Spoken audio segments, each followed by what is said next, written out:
শ্রীরামকৃষ্ণ কথামৃত পাঠের শ্রীরামকৃষ্ণ দক্ষিণেশ্বরে ভক্তগৃহে ২৯ পরিচ্ছেদ। দক্ষিণেশ্বরে শ্রীরামকৃষ্ণ রাখাল প্রভৃতি ভক্ত সঙ্গে। ঠাকুর শ্রীরামকৃষ্ণ দক্ষিণেশ্বরে কালী মন্দিরের সম্মুখে চাতালের উপর উপবিষ্ট। জগন্মা তাকে কালী প্রতিমা মধ্যে দর্শন করিতেছেন। কাছে মাস্টার প্রভৃতি ভক্তেরা বসিয়াছেন। আজ ২৬শে সেপ্টেম্বর ১৮৮৩ খ্রিস্টাব্দ, ভাদ্র কৃষ্ণা দশমী, বৈকালবেলা। কিয়ৎক্ষণ পূর্বে ঠাকুর বলিতেছেন, ঈশ্বরের সম্বন্ধে কিছু হিসাব করবার জো নাই, তার অনন্ত ঐশ্বর্য। মানুষ মুখে কি বলবে? একটা পিঁপড়ে চিনির পাহাড়ের কাছে গিয়ে একদানা চিনি খেলো, তার পেট ভরে গেল। তখন সে ভাবছে এইবার এসে সব পাহাড়টা গর্তের ভিতর নিয়ে যাবে। তাকে কি বোঝা যায়? তাই আমার বিড়ালের ছানার ভাব। মা যেখানে রেখে দেয় আমি কিছু জানি না। ছোট্ট ছেলে মার কত ঐশ্বর্য তা জানে না। শ্রীরামকৃষ্ণ কালী মন্দিরে চাতালে বসিয়া স্তব করিতেছেন।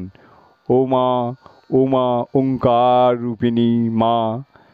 এরা কত কি বলে মা, কিছু বুঝিতে পারি না, কিছু জানি না মা। শরণাগত শরণাগত, কেবল এই করো যেন তোমার শ্রীপাদ পদ্মের শুদ্ধা ভক্তি হয় মা, আর যেন তোমার ভুবন মোহিনী মায় মুগ্ধ করো না মা। শরণাগত শরণাগত। ঠাকুর বাড়ির আরতি হইয়া গেল। শ্রীরামকৃষ্ণ ঘরে ছোট্ট খাটটিতে বসে আছেন, মহেন্দ্র মেঝেতে বসে আছেন।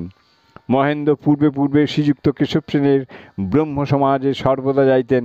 ঠাকুরকে দর্শনাবধি আর তিনি সেখানে যান না। শ্রীরামকৃষ্ণ সর্বদা জগন্মাতার সহিত কথা কন, তাহা দেখিয়া তিনি অবাক হইয়াছেন। আর তাহার সর্বধর্ম সমন্বয় কথা শুনিয়া ও ঈশ্বরের জন্য ব্যাকুলতা দেখিয়া তিনি মুগ্ধ হইয়াছেন। মহেন্দ্র ঠাকুরের কাছে প্রায় ২ বৎসর যাতায়াত করিতেছেন ও তাহার দর্শন ও কৃপালাভ করিতেছেন। ঠাকুর তাহাকে অন্যান্য ভক্তদের সর্বদাই বলেন, ঈশ্বর নিরাকার আবার সাকার, ভক্তের জন্য রূপ ধারণ করেন। যারা নিরাকারবাদী তাদের তিনি বলেন, তোমাদের যা বিশ্বাস তাই রাখবে, কিন্তু এটি জানবে যে তাঁর সবই সম্ভব, সাকার নিরাকার, আরও কত তিনি হতে পারেন। শ্রীরামকৃষ্ণ মহেন্দ্র সাকার নিরাকার, ডিউটি কর্তব্যবোধ, ভক্তের পক্ষে অবিদ্যার সংসার, মৃত্যু যন্ত্রণা। শ্রীরামকৃষ্ণ মহেন্দ্রের প্রতি, তুমি একটা তো ধরেছ নিরাকার।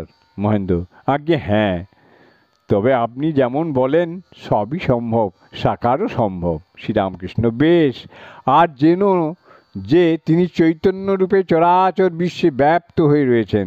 মহেন্দ্র, আমি ভাবি তিনি চেতনের ও চেতয়িতা। আমি ভাবি তিনি চেতনেরও চেতয়িতা। শ্রীরামকৃষ্ণ, এখন ওইভাবেই থাকো, টেনে টুনে ভাব বদলে দরকার নাই। কমে জানতে পারবে যে ওই চৈতন্য তাঁরই চৈতন্য, তিনি চৈতন্য স্বরূপ। আচ্ছা, তোমার টাকা ঐশ্বর্য এতে টান আছে? তোমার টাকা ঐশ্বর্য এতে টান আছে? ঠাকুর মহেন্দ্রকে বলছেন। মহেন্দ্র, না, তবে নিশ্চিত হবার জন্য, নিশ্চিন্ত হয়ে ভগবত চিন্তা করবার জন্য। শ্রীরামকৃষ্ণ, তা হবে বই কি মহেন্দ্র, লোভ না। শ্রীরামকৃষ্ণ, হ্যাঁ তা বটে। তাহলে তোমার ছেলেদের কে দেখবে? তোমার যদি অকর্তা জ্ঞান হয় তাহলে ছেলেদের উপায় কি হবে?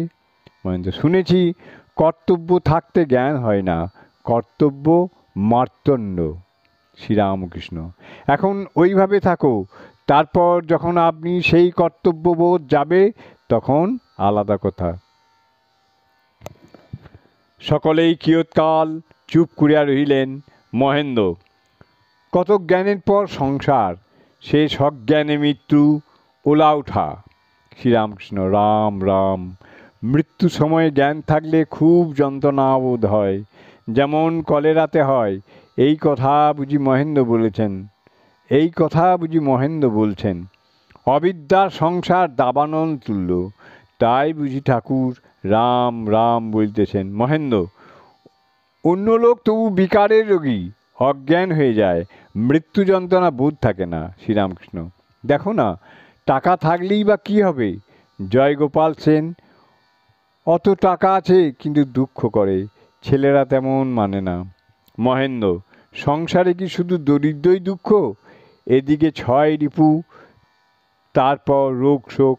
শ্রীরামকৃষ্ণ, আবার মান সম্ভ্রম, লোকমান্য হবার ইচ্ছা। আচ্ছা, আমার কি ভাব? মহেন্দ্র, ঘুম ভাঙলে মানুষের যা যা হবার তাই, ঈশ্বরের সঙ্গে সদা যোগ। শ্রীরামকৃষ্ণ, তুমি আমায় স্বপ্নে দেখো?